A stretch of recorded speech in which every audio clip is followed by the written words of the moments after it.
Recién vengo de la montaña, chicos. Ingresemos al bosque. Sean bienvenidos.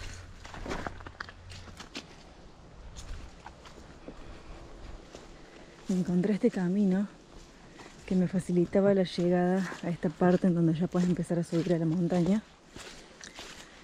Y básicamente por acá yo llego, me evito dar toda una vuelta para aquel lado.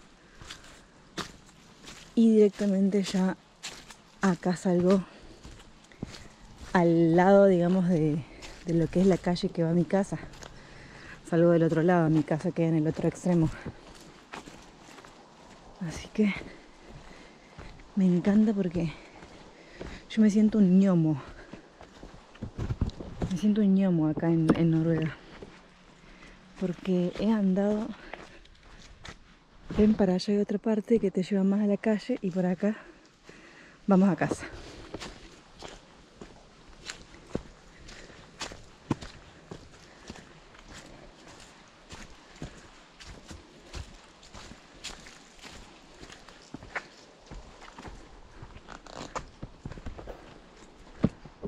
Lo hermoso de vivir en Noruega y de vivir cerca del bosque.